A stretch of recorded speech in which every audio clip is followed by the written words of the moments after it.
శ్రీమాత్రే నమః శ్రీ గురుభ్యో నమః. మార్చి 3వ తారీఖు చంద్రగ్రహణం మధ్యాహ్నం 3:12 నుంచి సాయంత్రం 6:51 వరకు. పుబ్బా నక్షత్రం 2వ పాదం సింహరాశిలో ఈ చంద్రగ్రహణం ప్రారంభమవుతుంది.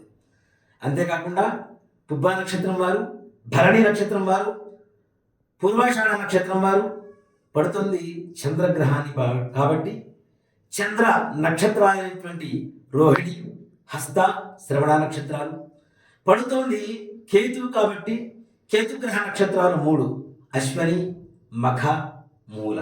అలాగే పుబ్బా నక్షత్రం తర్వాత వచ్చేటువంటి ఉత్తర నక్షత్రం. అంతేకాకుండా మనకి కుంభరాశిలో ఉన్నటువంటి శతభిషం, పూర్వభాద్ర నక్షత్రాలు, ధనిష్ట నక్షత్రం. అలాగే ధనుస్సు రాశిలో ఉండేటువంటి మూల, పూర్వాషాఢ నక్షత్రాలు. అలాగే కన్యా రాశిలో ఉండేటువంటి ఉత్తర, హస్త, చిత్త నక్షత్రాలు.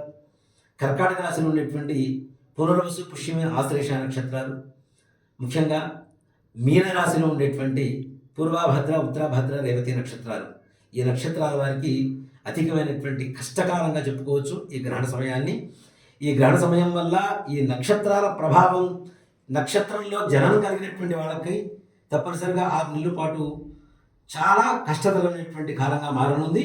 దయచేసి గమనించండి.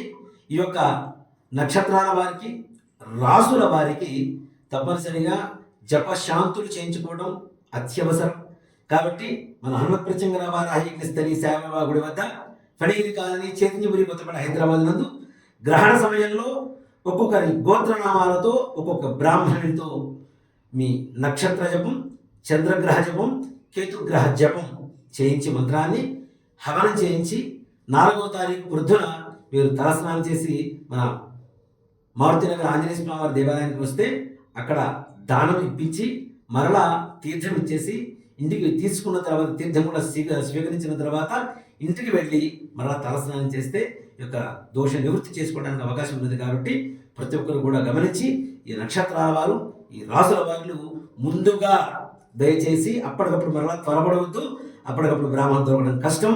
గ్రహణ సమయంలో బ్రాహ్మణం దొరకడం అనేది చాలా కష్టతరమైనటువంటి పని కాబట్టి దయచేసి ముందుగా గోత్రనామాలను నమోదు చేసుకోవాల్సిందిగా ప్రార్థన. వివరాలకు 8121913042. మీ శివసుధీర్ శర్మ. శ్రీమాత్రే నమః. శ్రీ గురుభ్యో.